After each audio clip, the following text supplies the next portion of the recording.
Cold Purgatory. Prologue.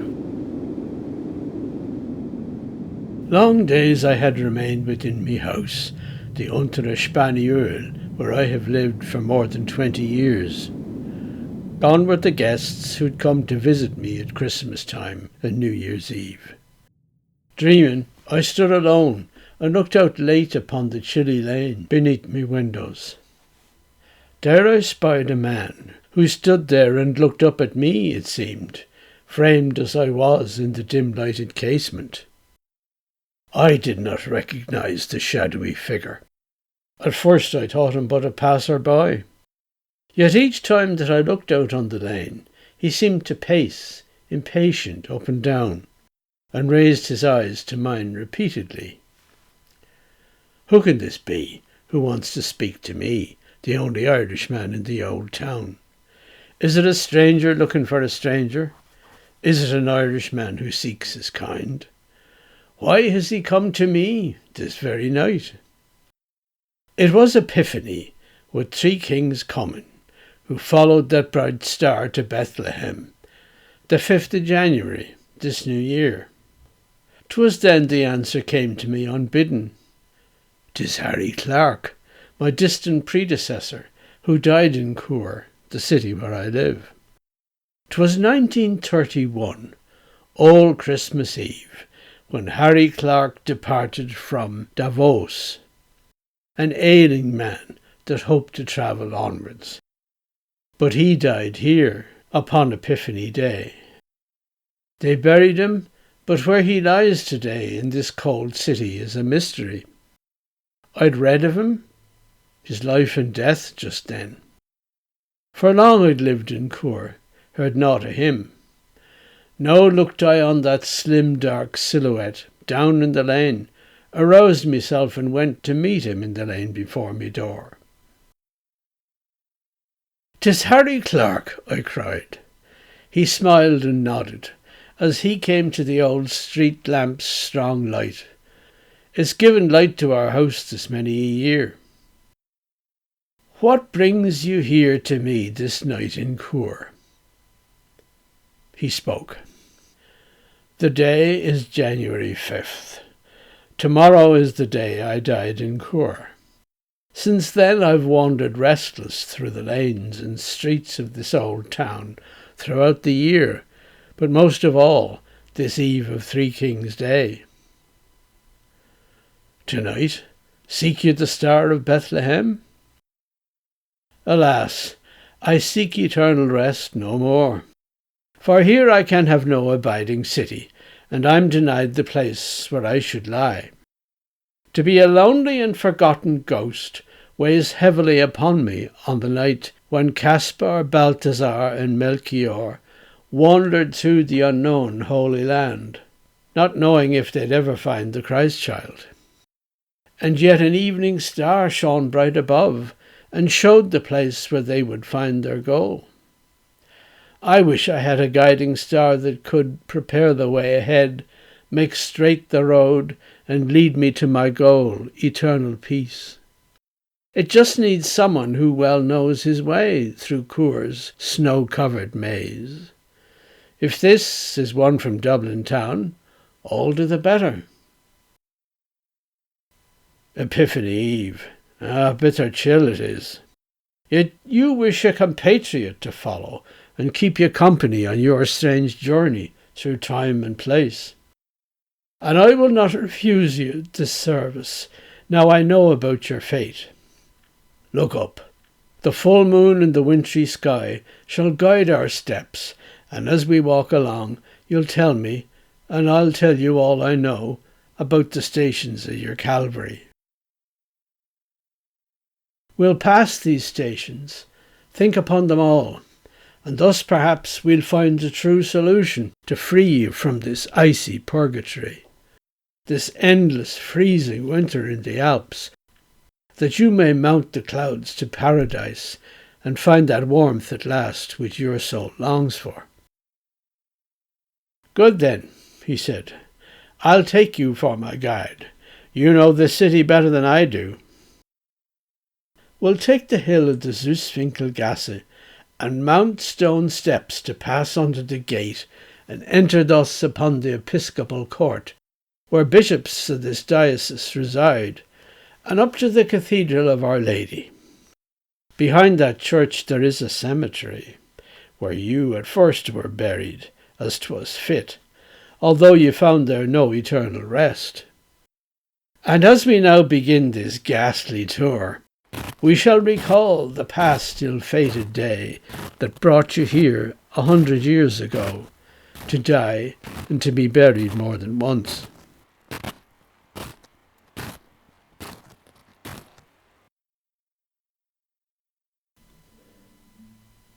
Canto 1. Precipitate Departure. You were not old when you encountered death, visitor on this icy winter night. You were not old as I, alas, am old. But when a man gets old, he knows death's near, and he becomes accustomed to the twilight. He can go back and forth between the worlds, and walk this land of passes through the Alps. The paths that lead from heaven on to hell and purgatory are a single path. That's why I stand before you, Harry, now, and speak with you, console you if I can. I know the story of your sufferings, how you did die in this strange icy land, but found no rest in no abiding city. I too can say I'm home here, yet not quite. I wander in the chilly winter's night, can meet you with a word of consolation, so that you do not feel lost and alone in this cold purgatory which I know. It was a most precipitate departure, when you, in hat and gloves, wrapped in your ulster, boarded the horse and cart with all your luggage, to take you to the station through the snow. The doctors shook their heads and told each other, "Soon he'll be back." And then you sped from view, and came not back. For even as you started upon your journey over land and sea to far-off Dublin, Death had laid his hand upon your shoulder, took you for his own. You'd always known that you'd die soon enough, but did not want to be put in a grave in that high alpine valley's ice and snow. Nor was the money there to send your corpse down the mountain on a bobsled tied into the valley and through all the countries until you reached the edge of Western Ocean, that you might lie at rest with folk and kin. It would have been a waste of money, really. Yet one day as you walked from Dorf to Platz with your young friends, the kindly German cousins, you came to the town graveyard of Davos, and looked upon those graves. So many lost the battle that they'd fought, and in the end took up the horizontal in aeternum. A gravestone or a modest wooden cross told who they were, and when their lives had ended. And though not one of you said anything, all looked to find a vacant plot for you. There was one, too. You found it in a corner. Then you turned round and saw the pair of cousins, who cast a melancholy gaze upon you, for they were thinking what you thought. You smiled shyly at them. You knew what they were thinking. When you announced your plan to leave Davos, the doctors warned, protested, and cajoled. They would accept it if they had admitted that they could do no more for you, and yet they had not given you illusory hopes. The doctors had attempted to keep up by giving you a 6-month sentence then, but you said no. They could no longer hold you. This was a sanatorium, not a prison. The horses cantered off, and their clip-clop now thundered as they took the icy road. The cousins waved you off with sad farewells, and you were gone from the bed-rest cures on winter nights beneath a starry sky, when you felt frozen and could see your breath, alone in darkness. Alone in darkness you had sat and had the time to think about your art and the works that you would one day give unto the world below, as soon as in Davos the cure had healed you. You only thought of getting back your health so you could live the artist's life once more. And so you dutifully did the bed rest cure, like all the others on their balconies, wrapped warmly in their heavy woolen blankets, lying in horizontal state in perfect rows, as bodies in a cemetery plot wait patiently on their day of resurrection. You wonder now, what did it all avail? No angel had appeared from heaven above to sound the trumpet that makes free or wipe away the tear from every eye. In Kublis churchyard in the Prättigau, I've seen the grave of one young luckless German who studied medicine, but was himself a sufferer from tuberculosis, making his way up to Davos, but here he died. That was the 1880s, and he travelled by coach and four, since there was yet no railway. Alas, the young man's state of health denied him the joy of getting to a sanatorium. In Kublis, he lies buried to this day. How many times have I been in Davos? It's just a pleasant day trip with the railway. Although I never was a TB patient, I wanted just to glimpse the magic mountain. At 16 years of age, I'd read the novel by Thomas Mann, relaxing in the garden of Father's house, not far from old Rathfarnham, and felt myself by magic whisked away, off to those alpine valleys in the snow, which I could hardly picture as a youth. How joyous I felt now to see the place, and wander at my will twixt Dorf and Platz. Yet I had seen the high town many times before at last I took the cable railway up to the Schatzalp. There I saw before me the sanatorium I'd been expecting. Not only that, the Schatzalp was just like a university upon a mountain, far, far from here I had for 7 years attended. This was now my magic mountain, the mountain where I'd lived, before my eyes. Davos was Castorp's university. The young man here learned all he had to know. You were much older, Harry, and an artist. It was no university for you. You only wanted healing. Then you'd leave, like Joachim, Hans Castorp's soldier cousin. Like him, you may have later halfway guessed this cult of alpine air was just a swindle. You wanted out, but it was just to die. Old Christmas Eve. Ah, bitter chill it was. You saw the horses snorting as their breath rose up in clouds, and heard the tinkling bells as you drove to the station. Dorf or Platz? The main thing was to get you on the train, the narrow gauge track going down the mountain.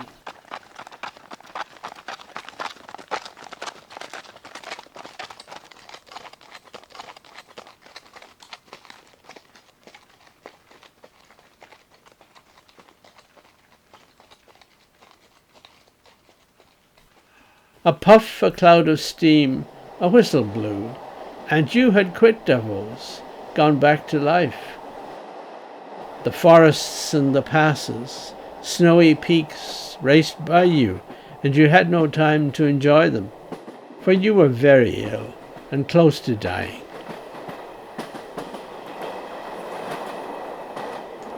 To Cloisters, Kublis, down the Prättigau, to Landquart, where you might have changed for Zurich, but you and your companions went to Chur.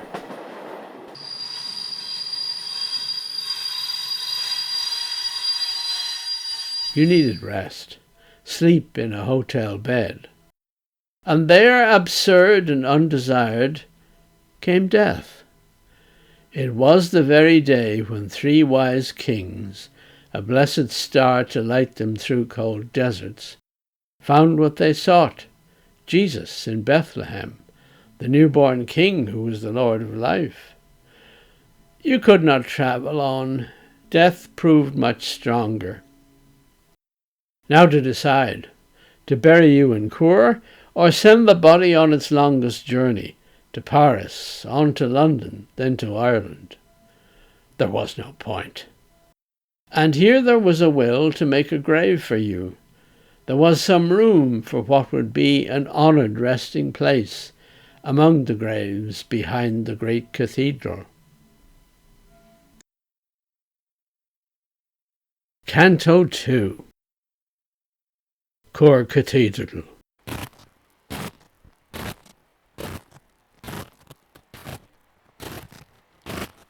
You have, 'tis true, no reason to love Chur.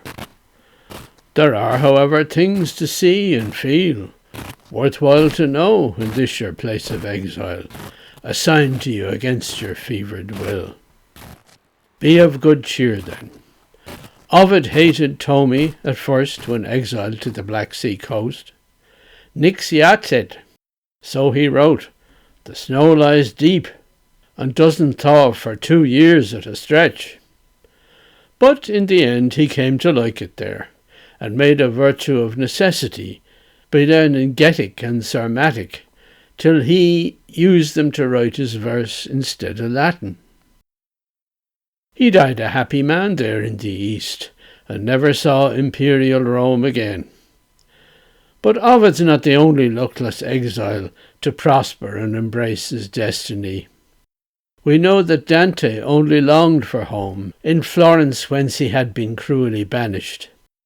And yet he put those wandering years to use, bemaking them a comedy divine. In our own time, alas, too many artists were sent by Stalin into far-off exile, into that endless winter of Siberia, where they were all forgot and died of cold. Like Dante, like poor Ovid, like the Soviets, who had the ill luck to rouse the tyrant's ire, you too, dear Harry, were transported far from home and all that you had known, to freeze upon the icy magic mount, Davos, never to know the exile's blessed return. Do not complain, for you are one of many. But now give ear, I'll show a better way. I know not if a man has ever wished to end his life here in this wintry city. This fate has still befallen many. Look at all the cemeteries there are in Chur. You've had the experience of 2 at least. I fear that Chur is but a parking space, a stopover where no one wants to die, but somehow people die here anyway. You know how these things go. They simply happen. I'll tell you just one story of a man, Alberto Giacometti he was called, an artist, who came here from distant Paris and died as soon as he got off the train. I also mention your unworthy servant, who one day somehow ended up in Chur, although I swear I had not known before that such a place with such a name existed. Since then, alas, full 30 years have flown, and I have never left the house in Chur, Süßwinkelgasse, where somehow I found a local habitation and a name. Like you, I will soon haunt the city's graveyards. Keep pace with me, for we are on our way. We go up to the Hof this witching hour, when living men are dreaming in their beds. Hear now the low sound of cathedral bells that strike the hour, but keep no man awake. Now let us do what you had first to do, the time you died. We'll go to the cathedral. I see this light inside. What could it be? Of course, it is a mass for ghostly folk. People are standing at the church's portal. These are lost souls, the souls of those long dead, who wait here to get in. A solemn office. Let's join their number with no more ado, for you are one of them, a blessed ghost, and I, at my age, count at least a guest. Now we are inside. This old cathedral is, as you can see, a Romanesque construction, not like the one in Chartres, which you know. This place of worship took so long to build, what Romanesque began as Gothic ended. 'Tis true, the life of every single man is like a glimmering candle that burns out. As for a great cathedral in the making, it takes eternity, it seems, to finish.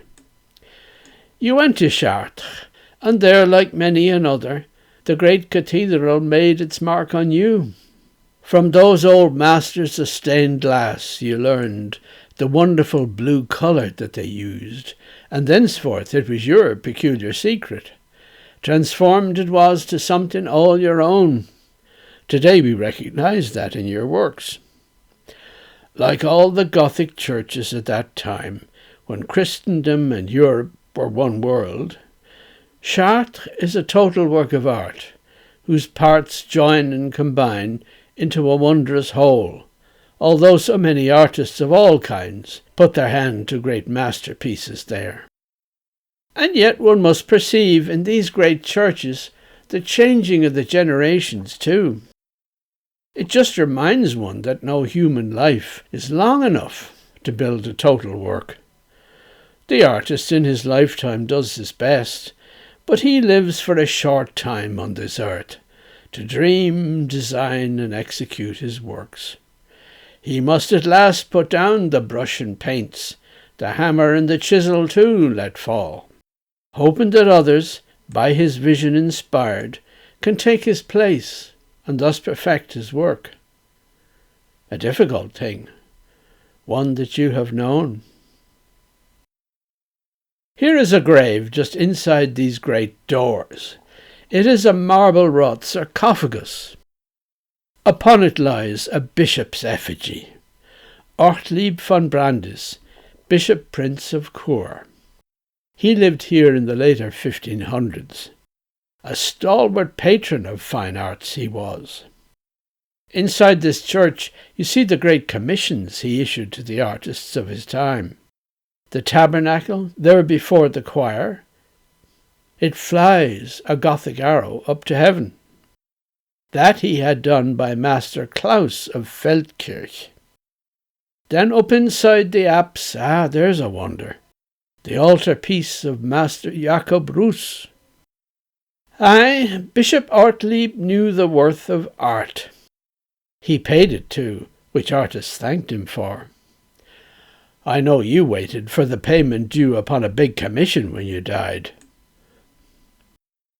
There is the generous Prince of Holy Church in his deep marble grave, just so you know.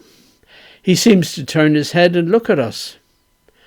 O Bishop Ortlieb, peacefully you rest, and we would surely not wish to disturb you.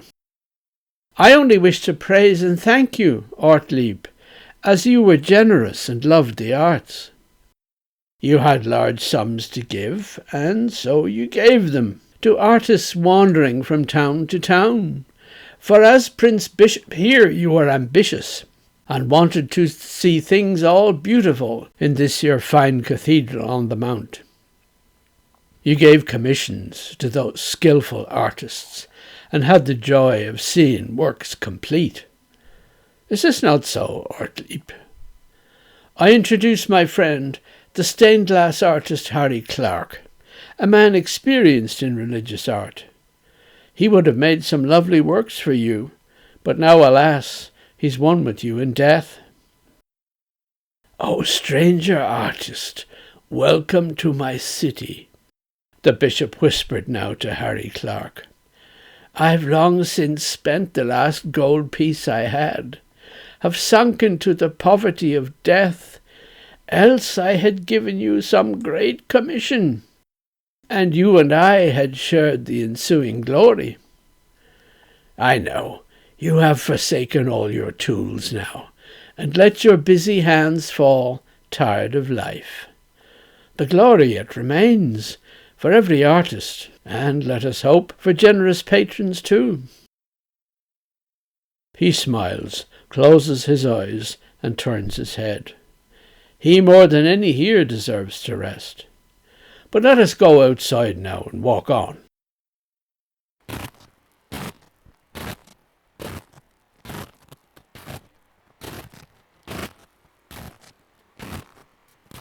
As if within some dream, we climb up steps to where there is a graveyard in the shadow of the cathedral. On the Temple Mount, the Temenos, the sacred hill enclosed. Does this remind you of somewhere? Davos?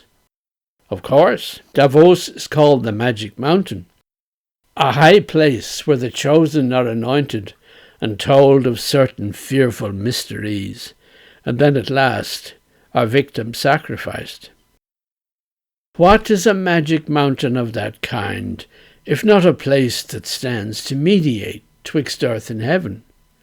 Davos, thou Alpine valley, thou hast the holy temple of the sick accommodated, and one must be sick to vow oneself to such dark mysteries.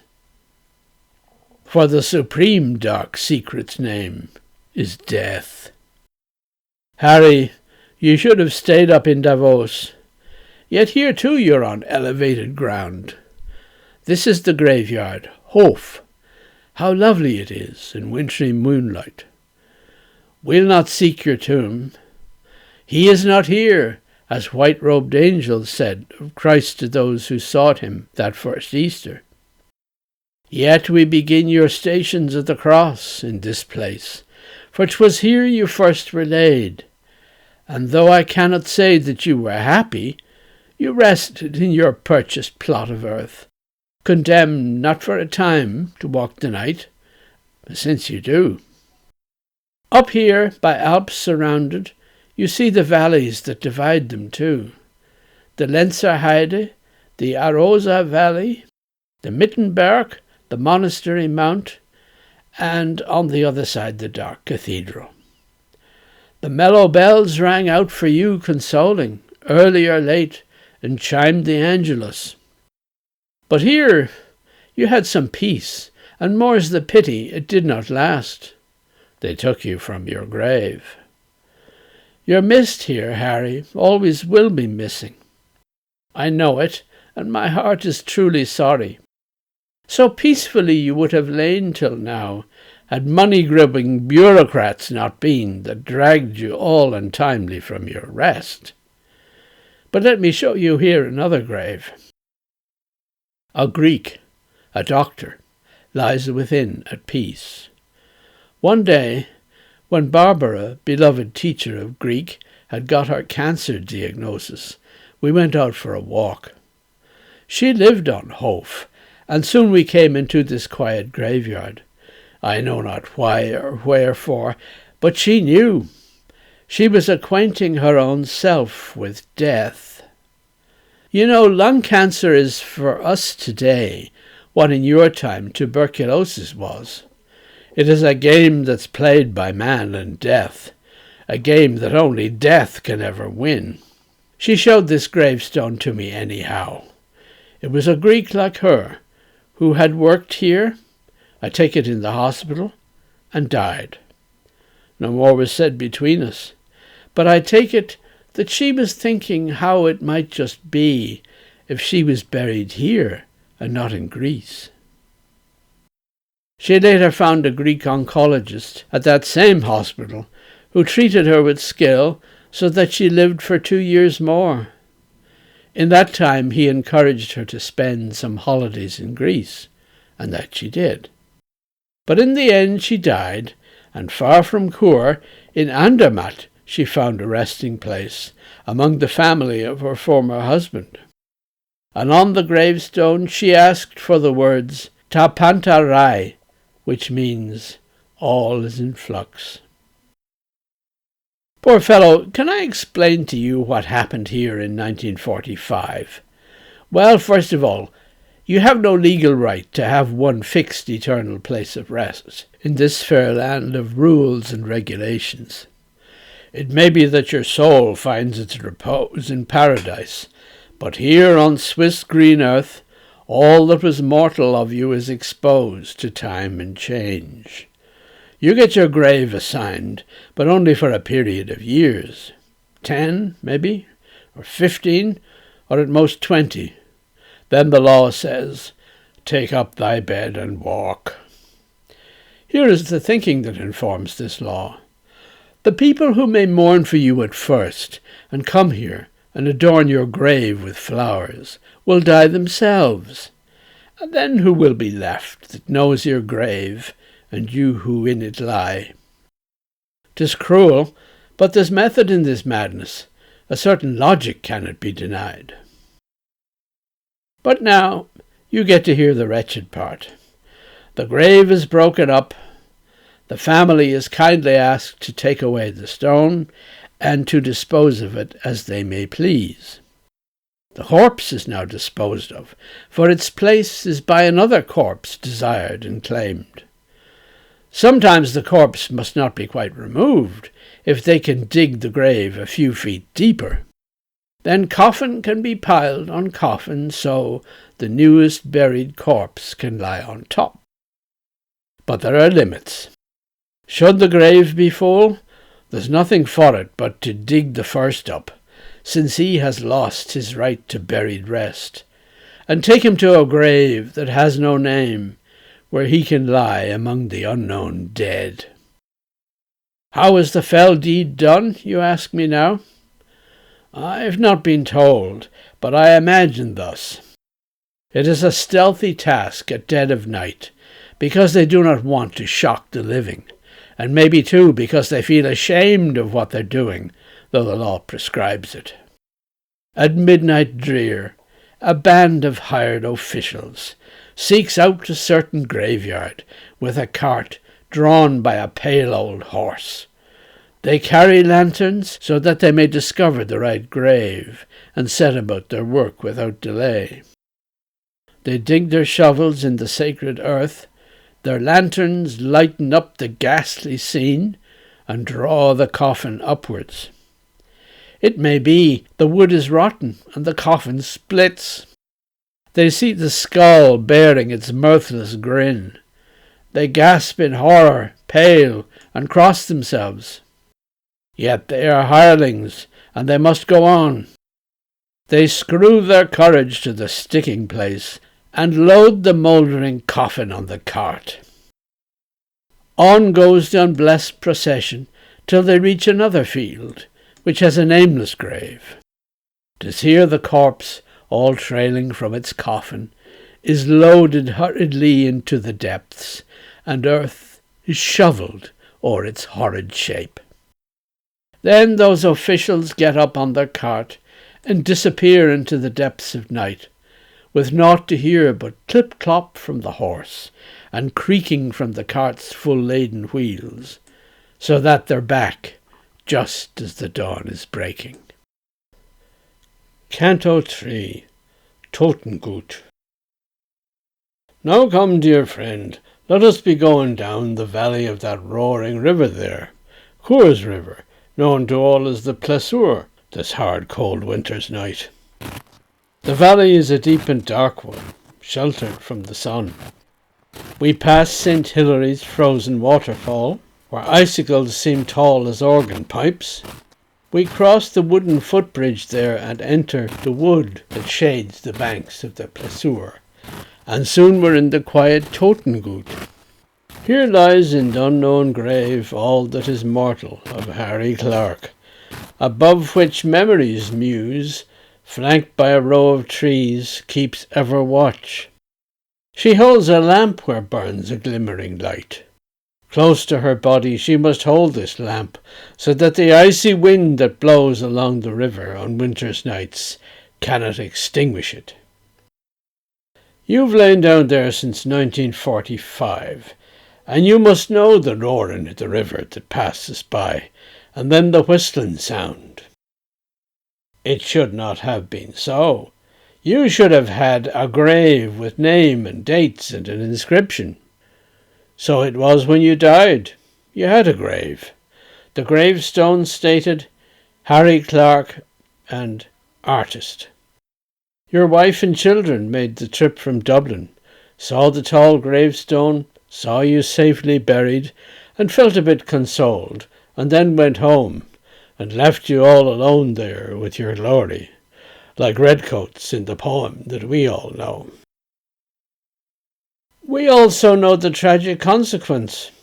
In 1945, when war had ended, the gravestone was officially removed. The coffin with the corpse was then exhumed and loaded on a cart to be transported along the river to the Totengut.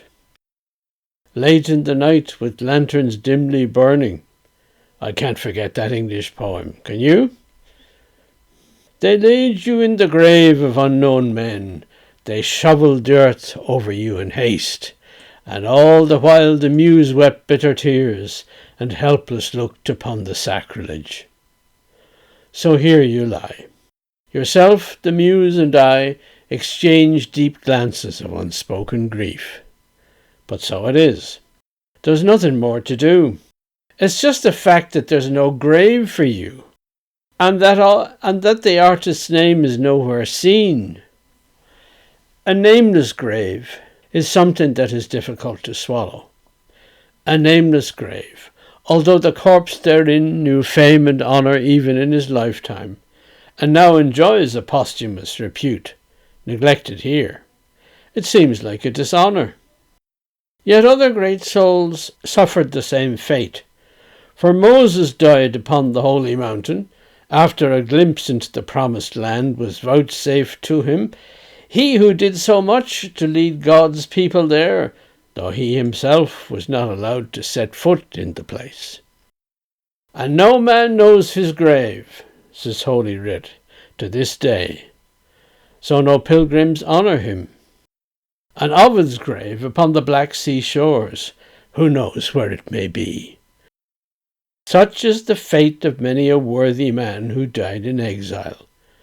The locals knew him not, and they know naught of honours paid him by his folk and kin, and those at home will soon forget his name, for no one follows him into his exile. Still others have a similar sad fate, to lie without a grave, though in their homeland. These are the executed. They are buried beside the prison wall, or in that ground unconsecrated where the suicides are laid. They get no cross, no gravestone either. But I have no misgivings to be buried here in an unknown grave. I will not care if my name is not writ upon a stone. Think you not too? However, I know what galls you. It is the subsequent loss of your grave. I must admit it was a graceless act, a masterstroke of Swiss bureaucracy. It does not seem unreasonable of you to haunt the narrow streets of Chur and walk between the cemeteries of the city. It is my aim to give you some acquaintance with all these places, so they can be home. It's hard to take the whole thing about graves. I lived a long time here before I knew the wretched way this bumbling system works. You get a grave, but that is not forever.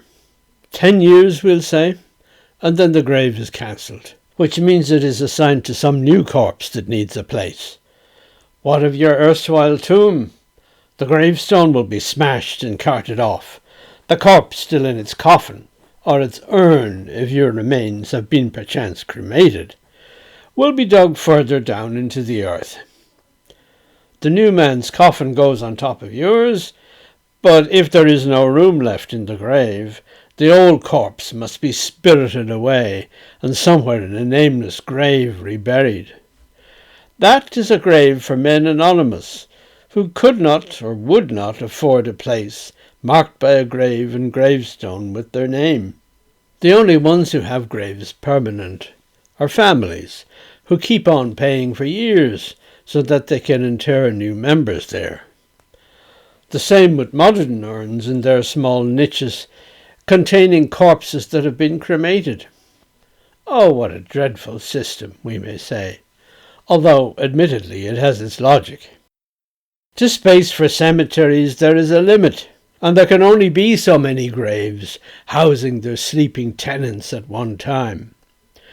The very mourners must live out their lives, and then there's no one left to mourn those dead, or even to remember who they were. There is for sure a living cult of death, for people come here, visit family graves, and are in fact obliged by city law not to neglect but to maintain those graves. Not all are so inclined, and therefore now there are much more of these collective tombs, which only are maintained by city workmen. That's how it is here. You fell in the trap of rest that is not really rest eternal. You ended up engraved, anonymous. Because of all this inconsiderate moving, you lost your rest and wander now a ghost from one Chur cemetery to another. 'Tis not a pleasant thing for human soul to haunt a place to you entirely strange, and not the places you knew in your lifetime, as most ghosts would prefer. And for that reason, I'm trying to introduce you to this place. The Muse keeps watch over the silent dead, the dead folk that lies buried in this place. She wears a simple Grecian gown. Her lamp she holds close to her in a steady hand, as if she wished to keep the flame alive against the buffets of the wind and time. She stands with her head bowed. Upon the plinth on which she stands, consider the inscription. 2 verses from a modern Grisons poet. For those as well whom no one calls by name, there burns the flame of everlasting love. But who is then this Muse I have described, who o'er a plot of nameless dead presides? Is she in fact the Muse Mnemosyne, mother of all the 9, blessed memory? Or could she be the queen of the underworld, known as Persephone, who feeds their souls with pomegranate seeds and poppy wine? Is she the one who stands at the crossroads, accepting sacrifices from the spirits and teaching witches? Hecate is her name. No, she is of another line entirely. She is the princess child of Agamemnon, one sacrificed in Aulis, Iphigenia. A young maid, she was given up to death, and yet she only seemed to die. The gods made her their priestess in far distant Taurus. There she presided when a stranger came, and by their savage law was sacrificed. Being thus a priestess and a victim too, she knew both life and death as few have done. They say that later she came home from exile and was the priestess of the Brauron temple. And when she came to die, the pious Greek was deified, and now was hers the duty, which she must exercise eternally, to watch o'er women who had died in childbed, and give them consolation for their pains. The statue, by the way, that we're admiring, wouldn't you like to know who was the artist? I thought you would. Olga Bianchi-Venker, a local sculptress, made this Grecian Muse as part of the design for Totengut. She was the wife of one of Bianchi's sons, who carried on his father's mason's workshop. The first Bianchi came to live in Coire from Italy and worked as a stonemason, creating graves and monuments to order. His son, Bianchi Jr., was commissioned to lay out a new cemetery here for those subscribing to no church or faith who wished to be interred without a priest. His wife, the sculptress Olga, did her part and carved the Muse presiding over all. She seemed to give her blessing to the dead, the ever-resting horizontalers, laid in their rank and file like well-drilled soldiers, the great battalion of the world beyond. You were laid at the feet of Iphigenia, whom all know, from Euripides to Goethe. When Ovid in his bitter Black Sea exile heard tales of this priestess of nearby Taurus, told by an old reciter in the language the people of the coast were wont to speak, he understood him well. He'd been so long a banished man upon the Black Sea shore, he'd had the time to learn the local language. The muse here seems to take on some fresh stature. In the beginnings she but stood discreetly against the backdrop of the tall dark trees, and when a mourner entered Totengut, he saw her as a shadow in the shadows. But in more recent years, trees have been felled around her, so the goddess now stands out amid the noonday light, and one would think there stands some person looking at the graves. For so it is in winter, when, white-clad, she seems to rise amid the snowy garden. And so it is in spring, and then in autumn, when through the scarce green leaves the paly muse stands shimmering between the standing trees. In summer, when the blinding midday sun beats down upon the valley, she's a statue, like all those Greek ones made of whitish marble. So in the Totengut one finds one's place, I dare to say, though not a Christian one. The muse is goddess. She is neither angel nor martyr, saint, nor yet our Blessed Lady, but means a straight farewell to Christendom. Entirely neutral in faith or confession, the Totengut is for the modern bourgeois who wants to walk the way of death without consoling words of heaven and the hereafter. And as they've made their bed, so now they lie. Look at the building yonder and above us. It looks a temple in a woodland grove, but raised upon a stage for all to see. One half expects the temple doors to open, and let Sarastro come out on the steps, accompanied by a mellow choir of priests, to sing a reassuring aria to our muse, who stands here with the lamp held in her hand.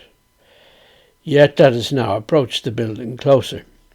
Above the door we read, engraved in gold, Dem Licht entgegen, onwards towards the light. A harmless sentiment. Could be Masonic. And if we go inside, the atmosphere will find still more Masonic, full of things who don't belong to our Christian world, but have religious meaning. There's a picture purports to show the fiery end of time. Giovanni Giacometti was the painter. It is, of course, a mural. Had it stained glass, it would have looked too Christian for this place. Enough of graves and urns. Now back to Chur. There are 2 arches at the entrance here. We passed through them, and now we make our way through trees along the roaring stream Plessur, and over the pedestrian bridge until we find our way beneath the looming shadow of the cathedral mount that towers above us, and past the Zalis house and garden. See Bianchi's stoneworks, which I early mentioned. Here the Italian mason had begun 200 years ago upon this site, producing gravestones for the grave of Coire. He had a son who carried on his work. You see the stones, some finished, some in progress, all stacked and standing in Bianchi's yard. I'd bet your gravestone, Harry, was by him designed and executed. When the grave was broken up, the gravestone must have come back to Bianchi's stoneworks for disposal. Perhaps the gravestone found another use, and may stand over someone else's grave. Who knows how all this stone is put to use? At any rate, Olga Bianchi-Venker practiced her sculpture in this very house. We now go on our way back into town, and so we make our way through lanes and streets until we see St. Martin's Church and Fountain. Here too our friend Augusto Giacometti has left some stained glass windows to admire.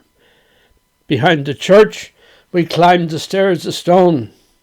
I always think I'm climbing Jacob's ladder, and turn down into the Zwinkkelgasse. Behold again the door of Lower Spaniel. Our motto wishes, Pax intrantibus, et salus exeuntibus. Approve? Dem Licht entgegen might be just as good, and yet this house of ours is one to live in, rather than one to perish, wrapped in flames. March on. Down further at the Hagesplatz, you see a house with an unusual motto, Ultima latet. Know you what that means? The last is hidden, meaning the last hour of day that may be counted on a sundial. There must have been one on the house facade. But also the last hour of this our life, which may come up and take us unawares. But you know all about that, Harry Clarke. You can't count on the last hour or plan for it. It comes when we are least expecting it, and brings our best laid schemes to airy nothing. Look at the house before which we now stand.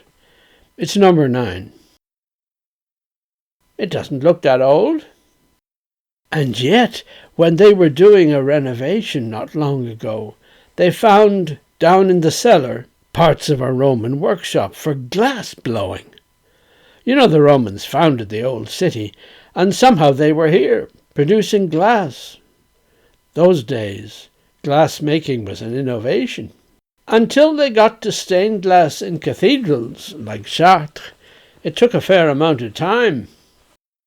And yet when I'm at home, I like to think the Romans down the street were making glass below the ground. I say it en passant, intending just to link you to the place. Here's where our walk began, but let's march on.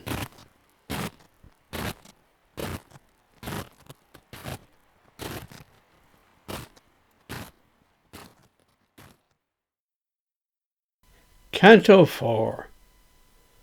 Coire Railway Station. Now we have been through Chur and have arrived here at the station. Now's the chance to travel. Upon this blessed night, every adventure in space and time is possible. Let's go. We'll make the trip to Dublin if you like.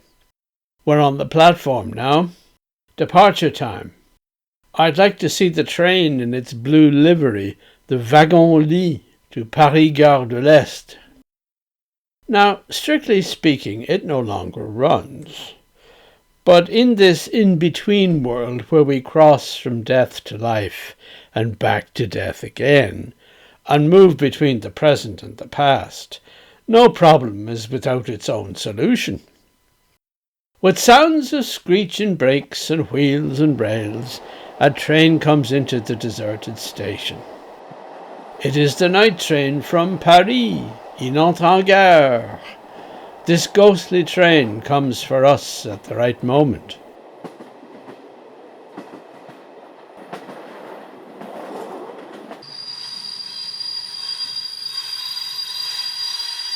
But look, beside us waits an ambulance. The staff are carrying a passenger out of the train, Alberto Giacometti. What brings him here to this cold Grisons winter? He wants to travel on to Valbregaglia, where Giacomettis have their family home. He thinks he has not too much time to spare. He wants to reach his home and there to die. You know just how it goes. One wants to leave the place one is, but ends up stuck in Chur, cannot go on, and so one dies right here. The stretcher from the ambulance is standing beside the platform. There lies Giacometti, like Ortlieb on his pale sarcophagus. He's waiting, shivering, to be driven off, and yet he turns his noble head to us. Harry, I say, I want to introduce you to someone that you really ought to know. It is Alberto Giacometti, sculptor. Let us bow low in order that we hear the last words from his mouth, for I can tell you, he shares your fate. Just hear the words he says. I thought that I was on a journey home, But here and now, home seems too far away. The time is Christmas, 1965. I've come like one of those 3 kings of Orient, only to die in hospital in Chur. Herr Harry Clarke, if I may introduce him, is an artist working mainly in stained glass. Stained glass? My uncle named Augusto was a stained glass man. Do you work here in Coire? Herr Clarke here died in Coire, just quite by chance on this 12th night in 1931. He'd been up in Davos, for he was ill and hoped for healing there, though all in vain. He died in Coire, and here he now lies buried. A nod from Giacometti. That is Coire, the intended way stop that turns out to be the terminus. He smiled and closed his eyes. See now how pale and ill the artist looks. He hardly has much time to live at all. In hospital he'll draw his life's last breath. But the ghost train is waiting now for us. Let's go on board. And right away, we're off. We first reach Zurich, then go on to Bâle, and further on to Paris. Quickly passes the long night in which we shall make our journey. From Paris to the Channel, then through England, the Irish Sea will lie in darkness still. Before the dawn, we'll make landfall in Dublin. Canto 5, Paris.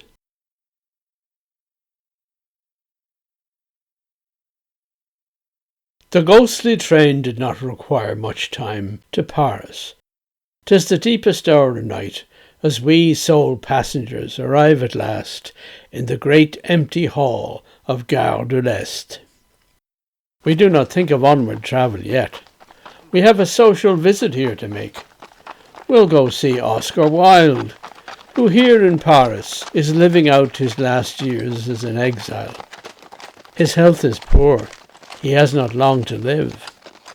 He lives in Saint-Germain, Hôtel d'Alsace, Rue des Beaux-Arts. It's not a good address. But soon enough our coach is at the door. Let us step out. There's a light up in that window. We seem to have found our would-be host at home. Into the hall and up the stairs we go. He seems to welcome the chance visitor. The exile's burden can be hard to bear, even in the city of light, dear Mr. Wilde. It is. I can no longer live in London, nor yet in Dublin. Men know my face and name. And yet it was a good experience, too, to be in Paris when you wrote your play called Salome, and even wrote in French. I jotted that whole play down on the paper in double time. And Sarah Bernhardt said she'd play the title role, even in London, the place the first performance was intended. But censorship stepped in, and all the plans then came to nothing. Later on in Paris, the French put on the play, just when the author was languishing in prison. I'd have liked to see the show, but that was not allowed. I'm thinking of the moment Salome demands the Baptist's head on plate of silver, and gets her wish. In those years that's what happened to me. There were some people, then the nation, demanded my head on a silver platter, and got it too, decreed by British law. You certainly have suffered, Mr. Wilde. No matter that. I'm pleased my latest poem has just appeared in London with success, although, of course, a succès de scandale. It tells the story of an execution. A murderer is hanged. I have the feeling that I myself was put to death, although I never did commit an actual murder. The convict in the poem is quickly buried in quicklime, so the corpse will decompose without delay. His grave has got no name, as I take pains to mention in my poem. Damnatio memoriae is called, the last indignity that's heaped upon him. Since hanged men have no right to their own grave, or stone to name them, like you, me dear Harry. But it is pressing time for us to go, for we, my friend, have quite a way to travel.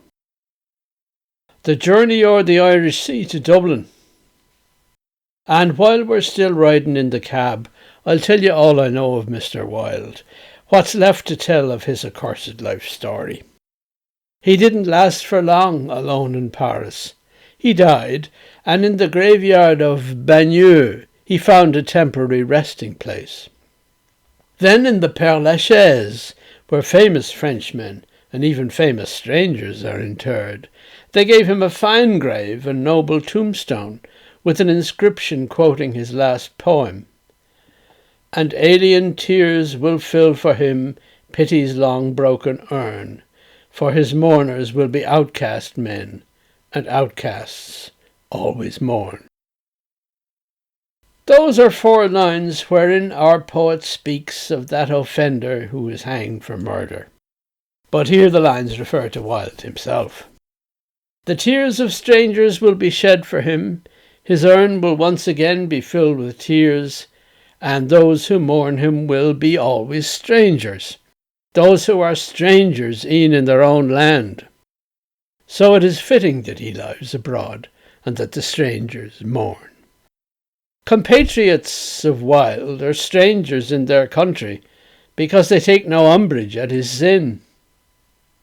It turned out to be so, for here the French have honoured Wilde, though he's not one of them. We had no time to make a stop in Zurich, as we were on this speeding spectral train, but there too lies an Irishman in exile, James Joyce. It was by chance he met his end in Switzerland and found his grave in Zurich, much like yourself. At home first in Trieste, he later lived in Paris. Then came war. He wanted to escape the occupation, and so it was arranged he moved to Zurich. In the 3rd year of bitter war he died, and found a grave in Fluntern Cemetery.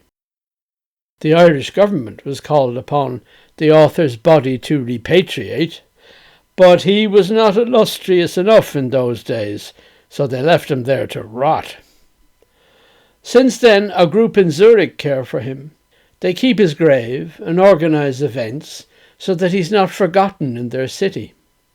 I know, to you that's not much consolation. I know that you're unknown, unmourned in Chur, forgotten since they never knew you there. I lived for 20 years there, and I heard no word of you. And yet I mourn you now, and pay you honour in the cemeteries.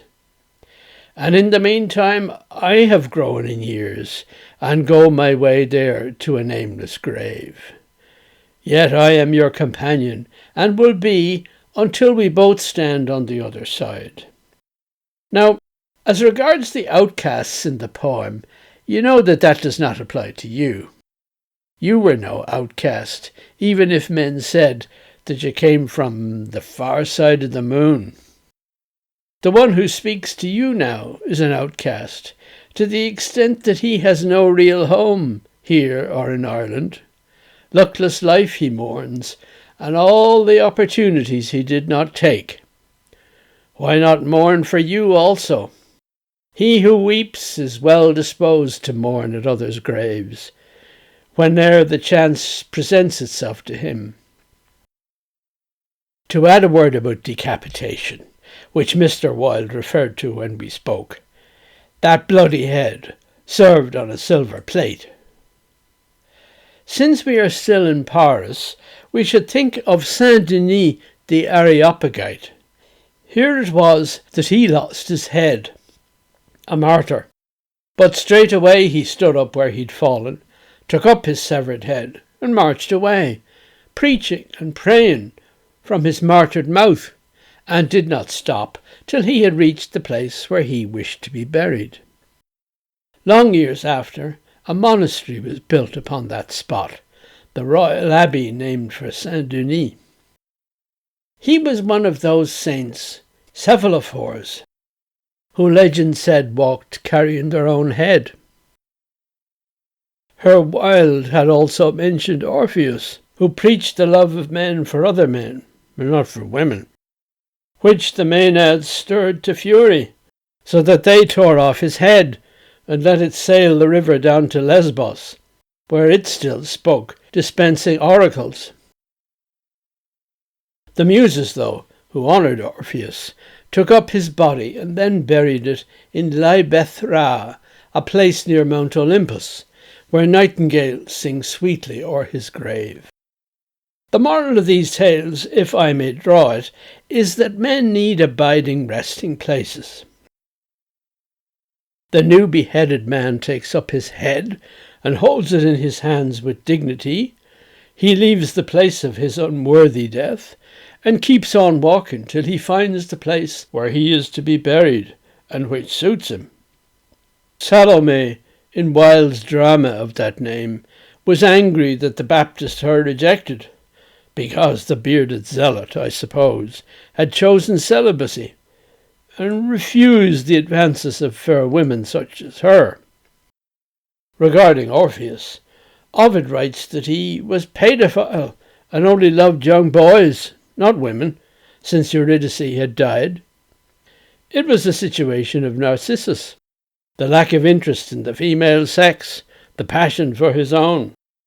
For Orpheus had grown in his young Narcissus, who was so caught up in his mirror image he had no time or energy for women.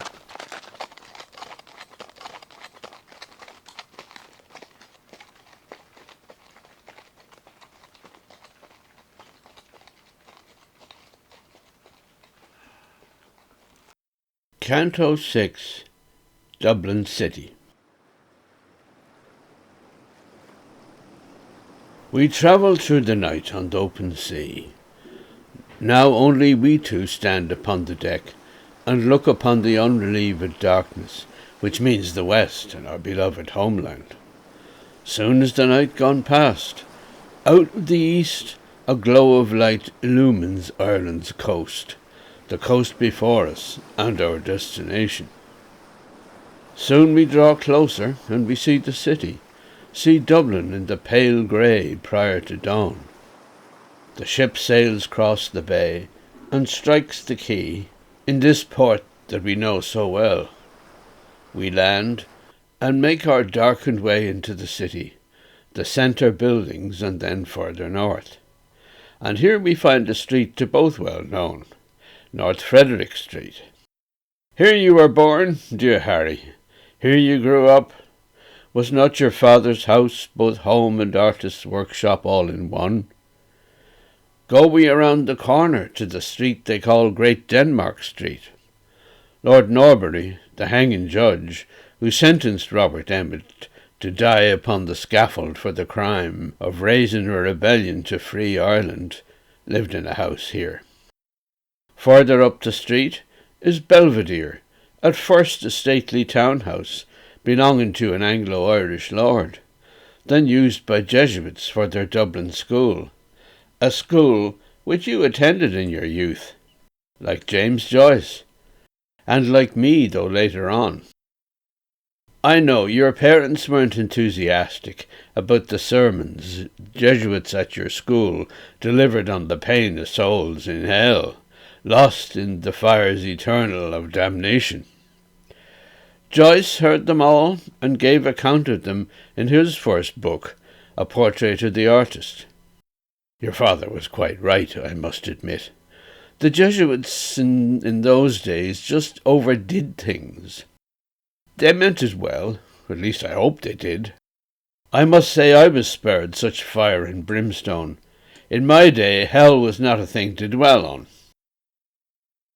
This place called Belvedere need not retain us. I think we've learned what the place had to teach us. Let us go on. This urban mesh of streets is all well known to you. Here you grew up. There was your father's house, the artist's workshop, and dwelling for his wife and family. The Jesuits had their school almost next door, but we shall say no more of them. All said, if not by you and me, then by James Joyce. Now we advance to stately Mountjoy Square, with fine town houses from the George's time, when Dublin was the Anglo-Irish stronghold, and they enjoyed their undeserved sway. Look, Harry, in the glimmering light of dawn, a man approaches who would speak with us, and yet he has no head. To be precise, he bears his head upon his hands before him. You know Cephalophore. This is one. Yet he is not a saint, but lost his head in the long luckless cause of Irish freedom. 'Tis Robert Emmet, who in 1803 was hung and then beheaded by the English. Tell us so, patriot, is this not so? It is indeed, the head spoke from his hands. 200 years ago, in Thomas Street, I paid the price of honour on the scaffold.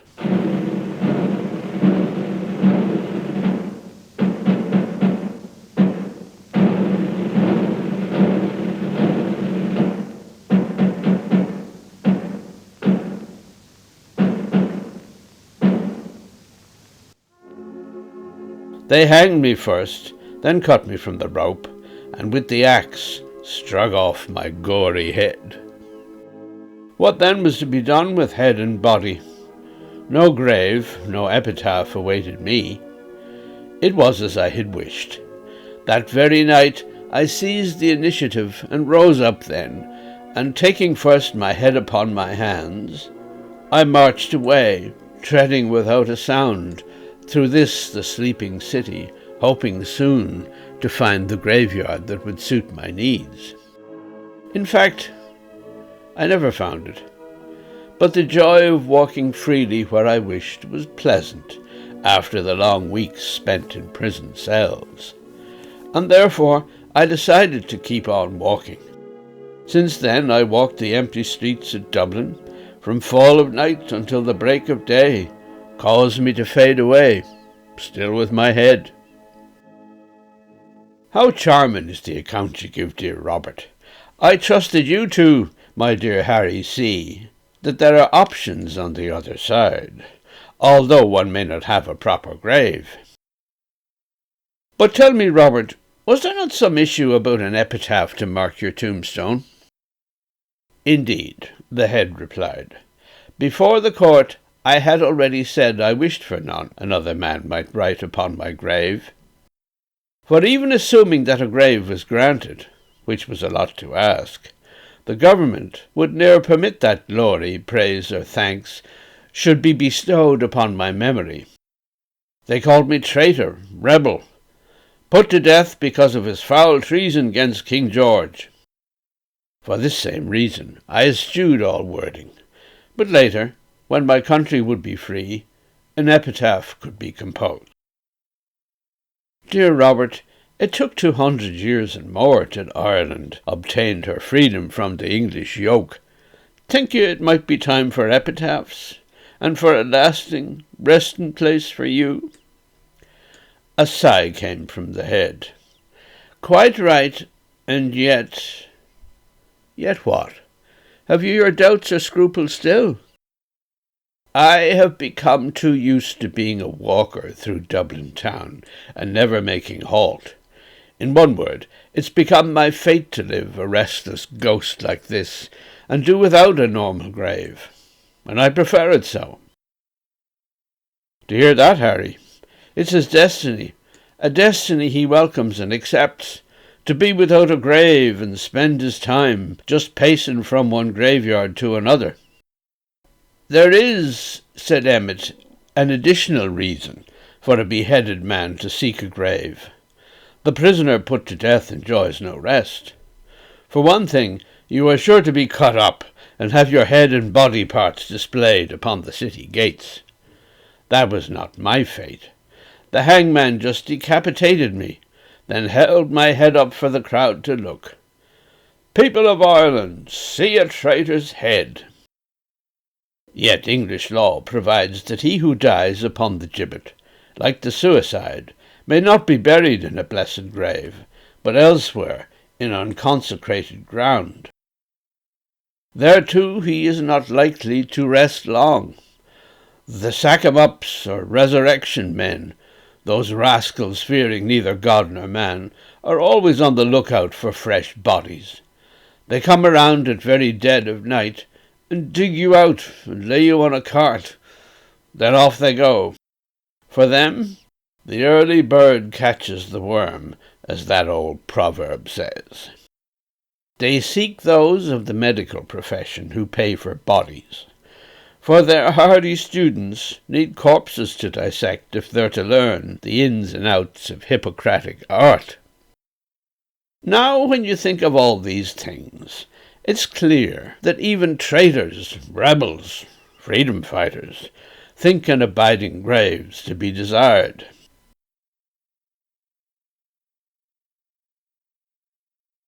Canto 7. Dublin City, continued.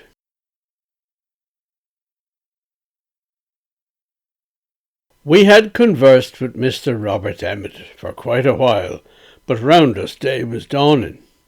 The patriot took his head and bade farewell, and disappeared into the morning mists.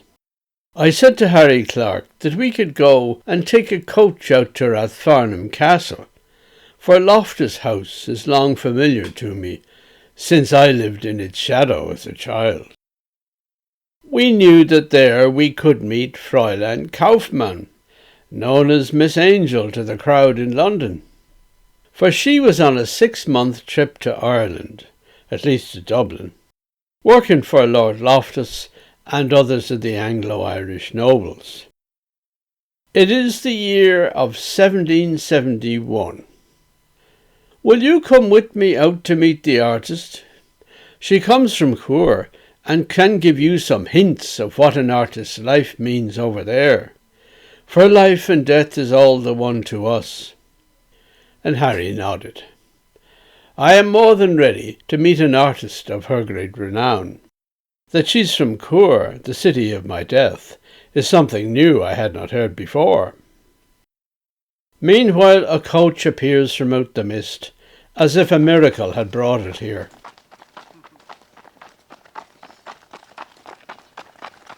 I tell the cabman just, Rathfarnham Castle, and we get in without much more ado. The coach and four clip-clops through Georgian Dublin, the capital of all that's elegant, and in an hour we're wheeling through the country and pulling up before the Loftus door. Descending from this coach, we climb the steps. A liveried servant opens wide the door. He takes our names and hastens to inform the German lady of our wish to see her. Soon the man's back and leads us to a room, a bright broad room, wherein Miss Kauffmann works. She's lying upon a sofa, looking up upon the ceiling, sketching on her pad. She rises, and we make our bow to her.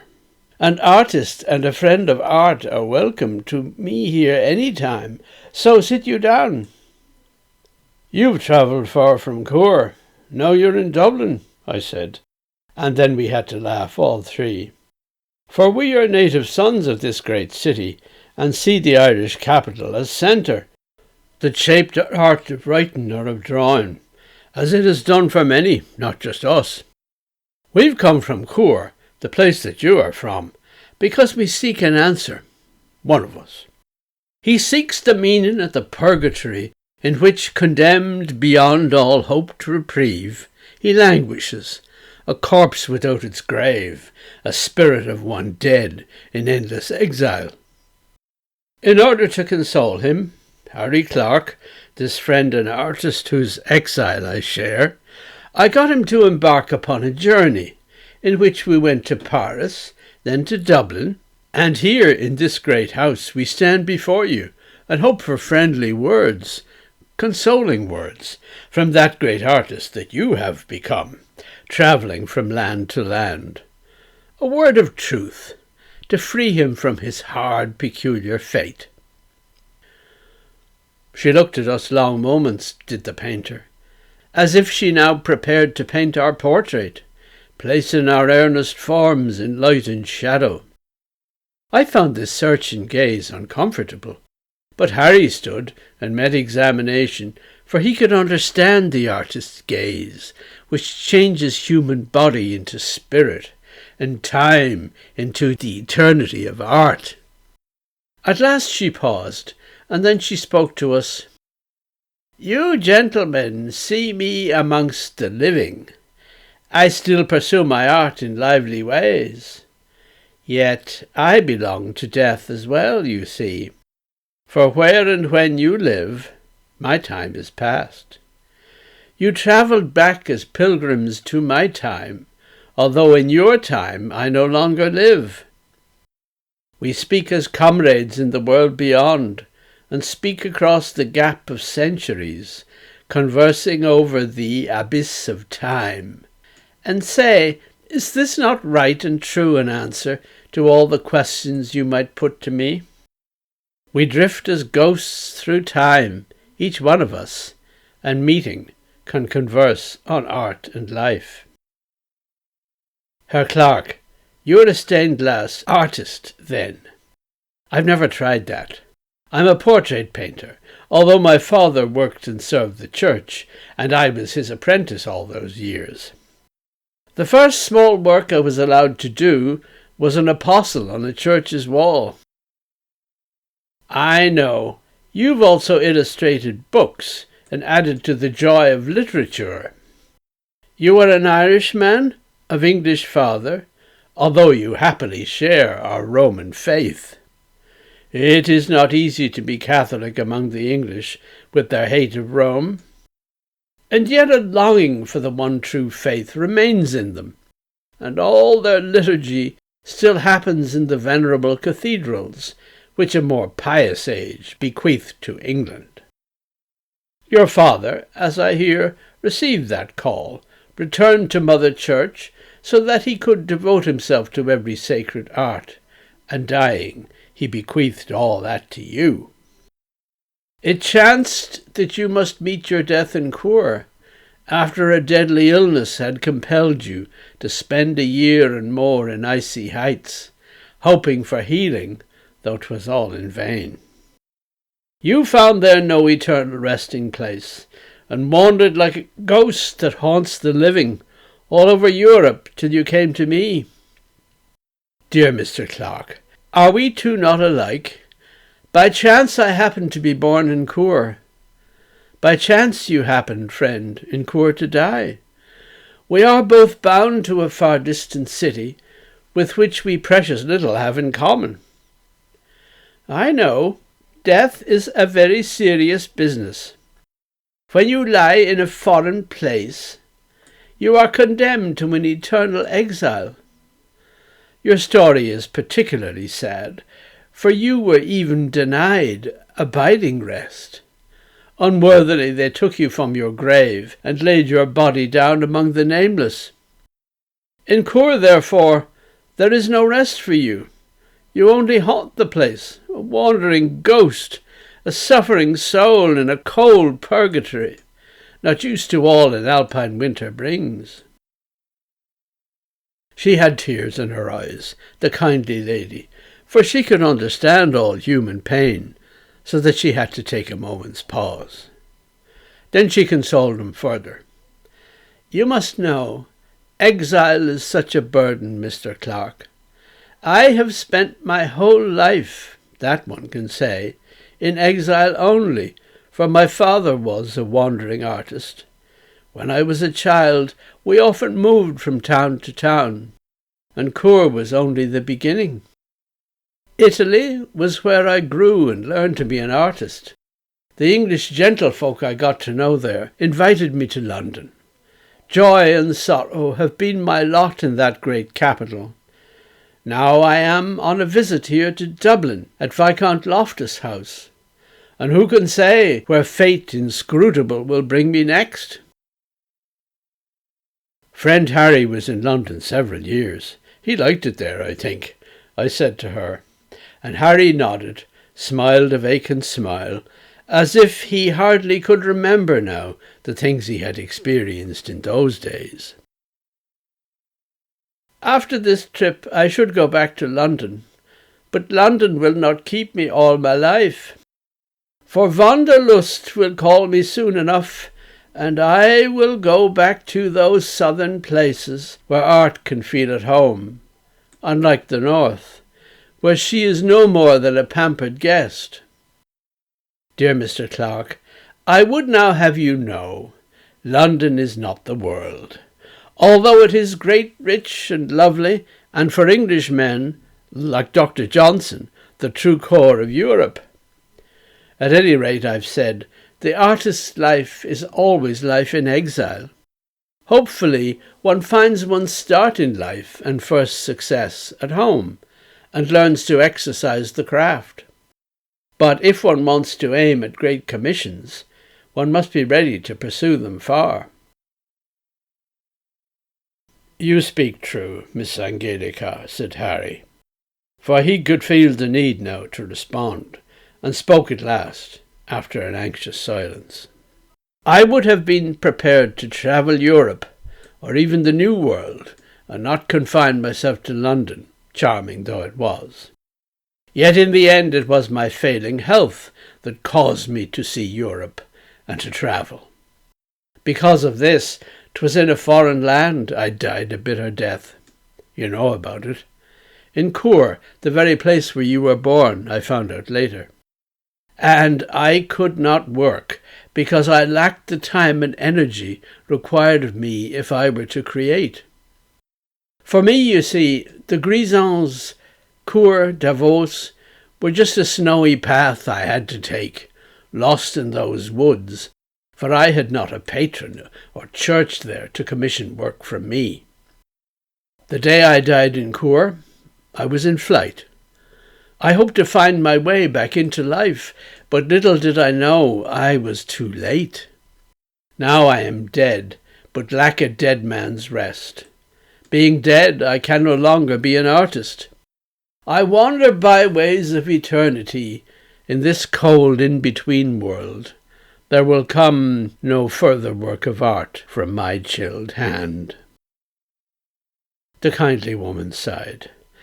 Dear Mr. Clarke, she said, forever oscillates the artist twixt life and death, time and eternity.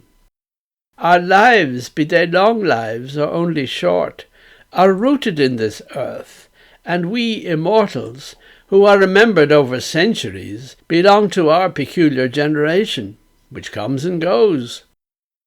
We work as best we can, then we are finished as mere human beings, and we must cross into eternal life.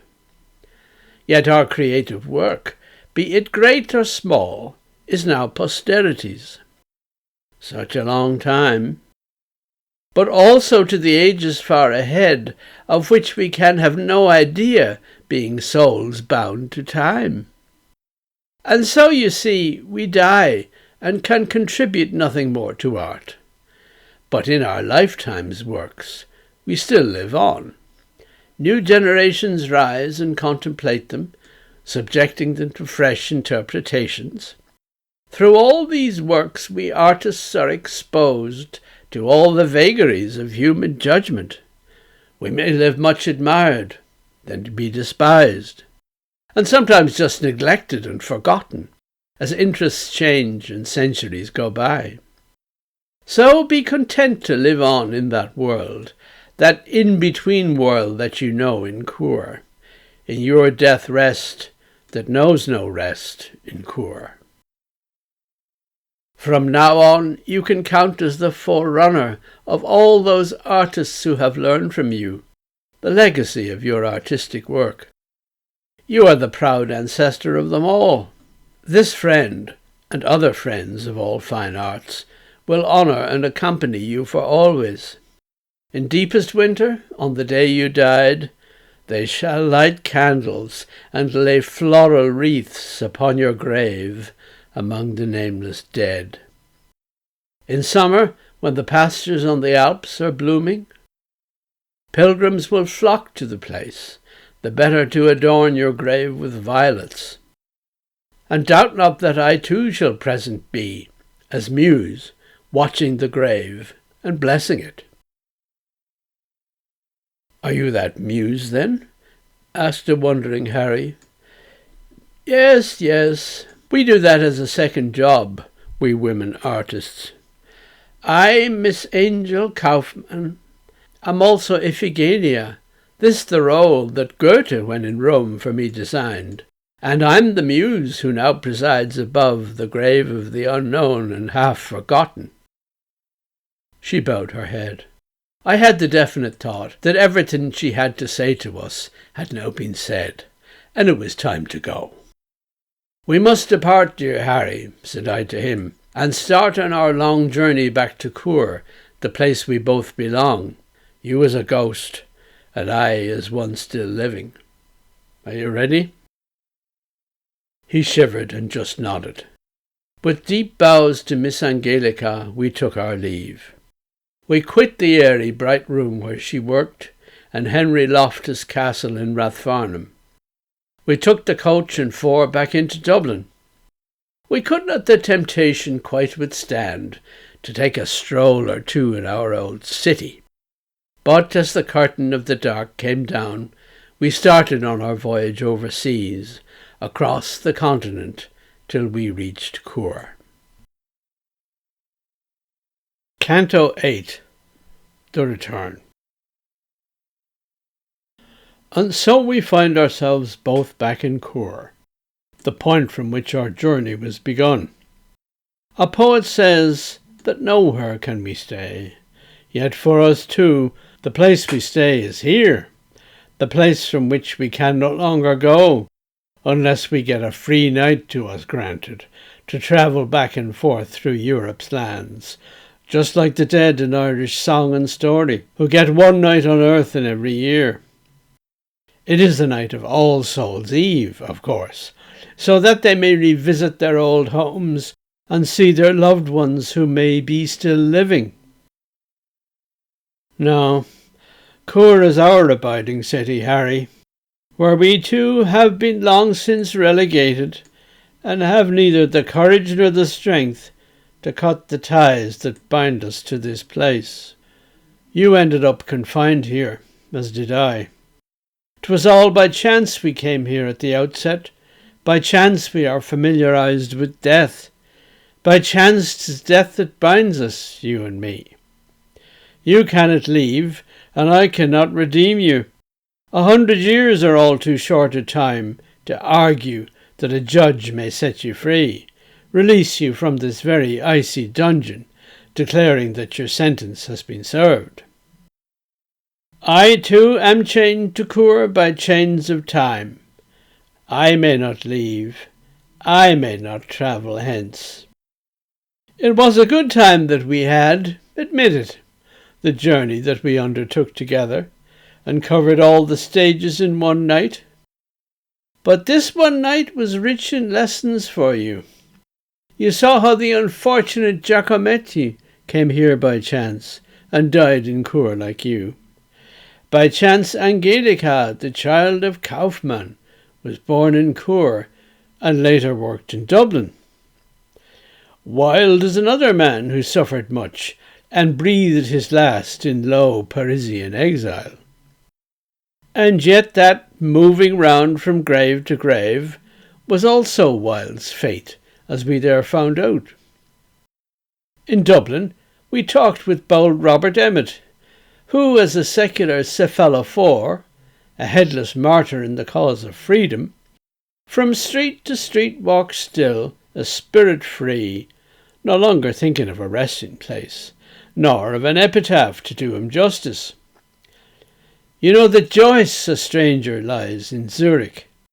The war did not permit him to be buried on Irish soil, although he hardly wished to spend eternity in Dublin town. They say Yeats' body was recovered from Roquebrune and in Drumcliff interred. But that French graveyard was by war destroyed, and whether those were really Yeats's bones they sifted from the field ploughed up by shells is really not a question we can answer. And finally to Ovid I referred you, who long years spent with bitter tears in exile upon the Black Sea coast, but came to terms with his sad lot and lived there like a native. Once he had realized there was no hope, and he would never more be back in Rome. There he lies buried on the Black Sea shore, though no man knows his sepulchre by now. 'Tis pity that your life came to this end, that you were one who died before his time. But you were early at your art, a master, and not much of your works of art were lost.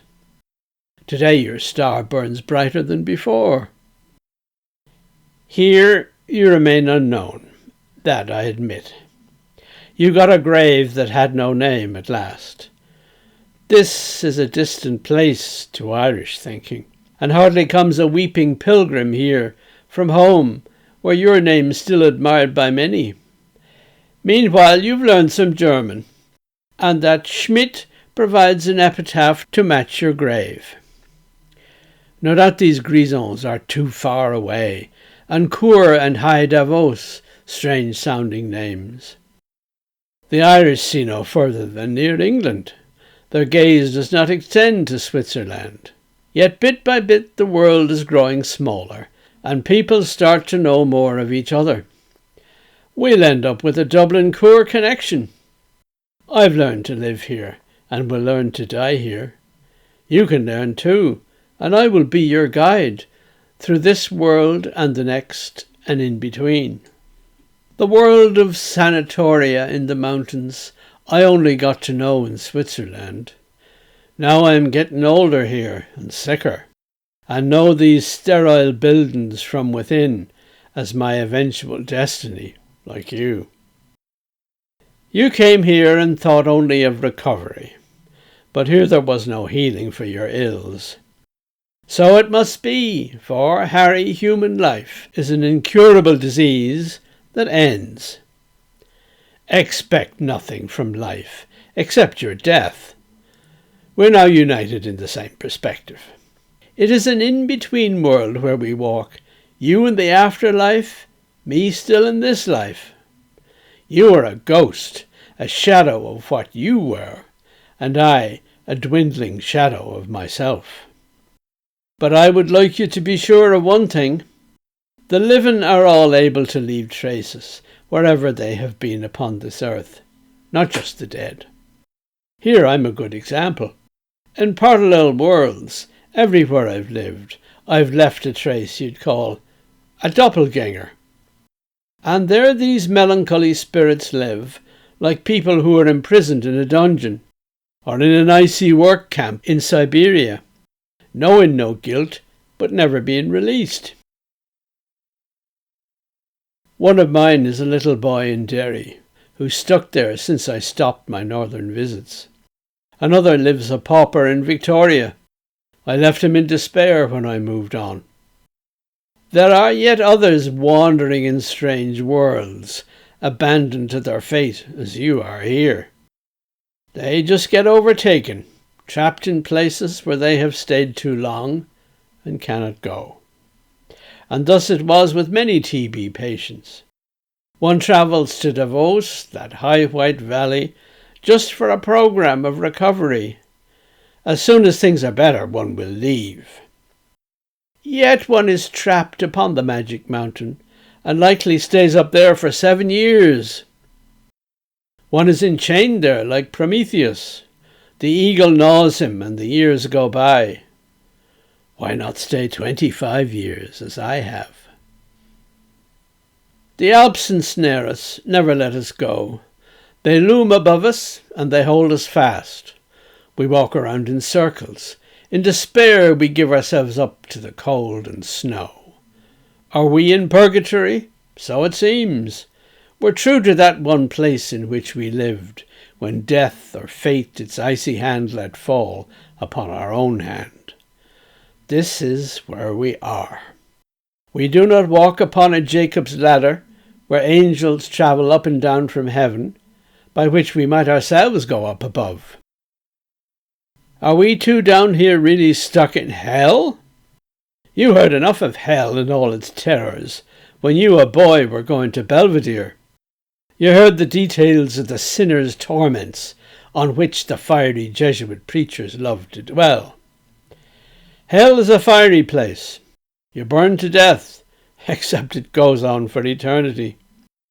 Here that would hardly bother us. In fact, a campfire would be here a welcome sight. If Switzerland is hell or purgatory, it is a place of snow and ice and glaciers, and thin air that a man can hardly breathe. Did you not more than once compare the Chur, those hours you spent out in the coldest night, the snowy mountains looming all about you, the stars all twinkling in the icy heavens, as you breathed frosty air into your lungs? Did you not this compare with purgatory? But you have also known the depths of hell. That moment when you knew the cure was vain, saw through the lie that made Davos a Mecca, not just for idle rich and hangers-on, but for those who were genuinely ill. You came as others did with your last strength. The only treatment offered you was air. The air itself was harmless and refreshing, but air alone cannot heal a disease, a spreading poison like tuberculosis. I ask you if that is not hell enough. As for myself, I now must learn to live, with fast approaching death and all his trappings, with sanatoria, clinics, hospitals, the heterotopy of long-suffering patients, the dying and the ones marked out for death. 'Twas Gide said, illness is the poor man's travel. Right now it feels just like a prison, Harry. But you can teach me how the whole thing goes. I won't get better. Can't escape elsewhere. The best I'll do is keep you company, and you me, in time and eternity.